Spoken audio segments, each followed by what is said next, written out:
Good morning, buenos dias, wasabal khair. Welcome back for another lesson from English al Español al Arabi, where we take words and phrases and translate them from English to Spanish and then to Arabic. Although this morning, once again, I will be taking a phrase from classical Arabic and translating it into English and then into Spanish. And it is an Arabic proverb. I find proverbs very interesting in any language because they usually reflect the classical form of the language, and they also give me insight into the mindset of the native speaker. Today's Arabic language proverb presents a bit of a pronunciation challenge, and for me it presented a translation challenge, which I will share. The first time that I saw this proverb rendered into English, it went, and it still does, it goes, drop by drop, it becomes a flood. And also at the same time, drop by drop, it becomes a deluge. And these are both very good translations, but they are not literal.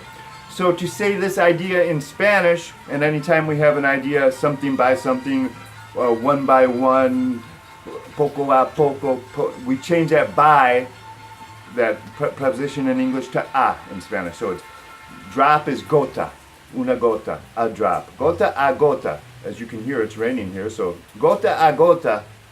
Now I would say, se forma, it forms, se forma el diluvio, the deluge. Now deluge is a word that we don't use very much in English anymore because it's been replaced in the media by flash flood, right? Flash flood. Flash flood and deluge is pretty much synonymous, except deluge might imply a wider scope of damage, perhaps. So in Spanish, gota a gota se forma el diluvio. Now, flooding in Spanish is inundación or inundaciones in plural, but Noah's flood in Spanish is el diluvio de Noé, the Noah's deluge. El diluvio de Noé, Noah's flood.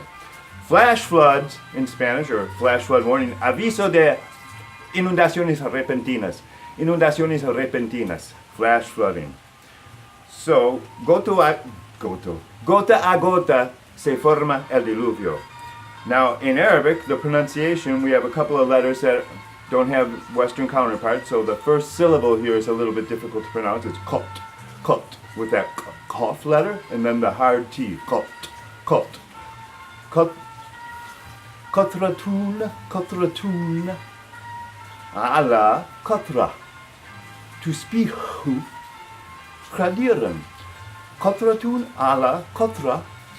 To speak who, kradieren. So, literally translated, however, this is a drop on top of a drop.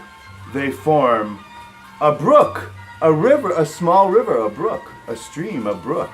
And khadir is modern standard Arabic for brook.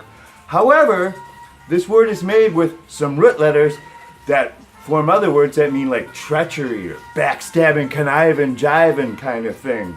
So that's why we get this negative connotation of deluge and flood and something.